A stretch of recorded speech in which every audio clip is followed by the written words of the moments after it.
प्रधानमंत्री जी ने भगवान राम से जुड़े इस पावन अवसर पर पूरे देश को एक सूत्र में पिरोने में अतुलनीय भूमिका निभाई है। हम सभी सांसद राम मंदिर पर लोकसभा में चर्चा के बाद संकल्प पद पढ़ते लोकसभा अध्यक्ष। बजट सत्र का आखिरी दिन राम मंदिर के नाम रहा। प्रधानमंत्री नरेंद्र मोदी ने राम मंदिर को लेकर पारित हुए प्रस्ताव को ऐतिहासिक बताया। आज राम मंदिर को लेकर के इस सदन ने जो प्रस्ताव पारित किया है, वे देश की भावी पीढ़ी को इस देश के मूल्यों पर गर्व करने की संवैधानिक शक्ति देगा।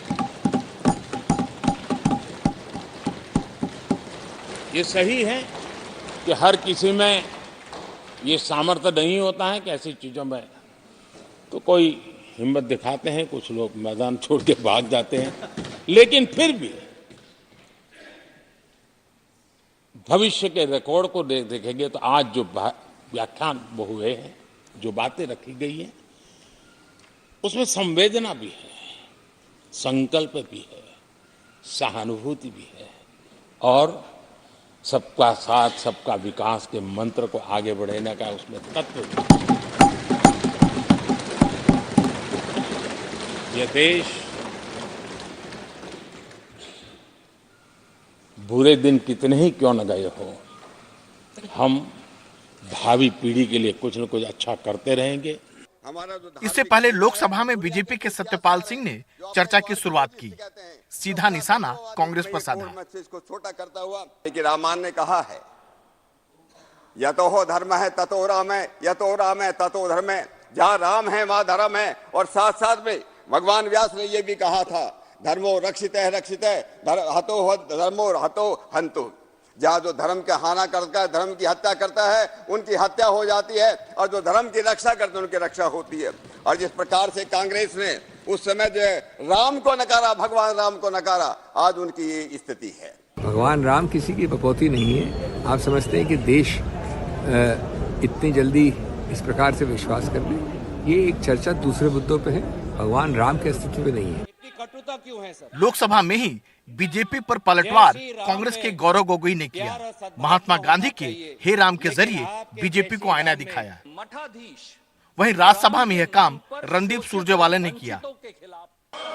बहुत ये भाव, इतनी कटुता क्यों है सर? जय श्री राम में प्यार और सद्भावना होना चाहिए, लेकिन आपके जय श्री राम में हमेशा कटुता और क्रोध सुनाई देता है। ऐसा क्यों? जब राम न्याय, करुणा, संयम, सहिष्णुता, सदाचार, आदर्श और कर्तव्य के प्रतीक हैं, तो राम के नाम पर कभी भी नफरत, नकारात्मकता, निराशा, विवाद, वैमनस्य, विद्वेष और हिंसा नहीं फैलाई जा सकती। चर्चा में शामिल होते हुए केंद्रीय गृह मंत्री अमित शाह ने अयोध्या में राम मंदिर का निर्माण का श्रेय प्रधानमंत्री नरेंद्र मोदी को दिया। यह भी कहा कि सैकड़ों साल के संघर्ष के बाद सबने धैर्य बनाए रखा।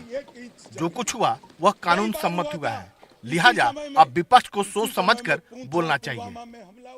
अपनी आस्था का निर्वहन करने के लिए इतनी लंबी कानूनी लड़ाई लड़ी हमने, राह देखी है, सुप्रीम कोर्ट में लड़ाई लड़ी, और सुप्रीम कोर्ट का जजमेंट आने के बाद वहां पर आज भव्य राम मंदिर बना है। मान्यवर जो बोल रहे हैं उनको भी सब मालूम है कि क्यों बोल रहे हैं।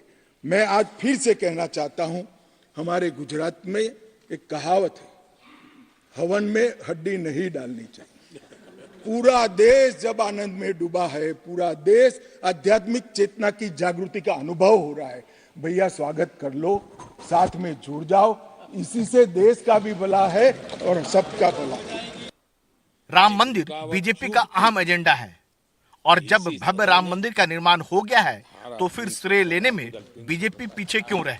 आखिर सामने आम चुनाव जो है वह संसद से सड़क तक इसका ढिंढोरा पीटेगी ही, ताकि इसका वह चुनावी फायदा उठा सके।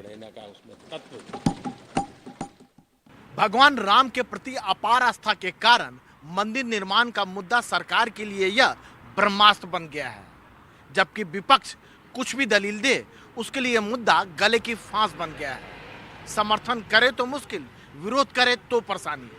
नई दिल्ली में कैमरामैन पवन कुमार के साथ राजीव रंजन, एनडीटीवी इंडिया।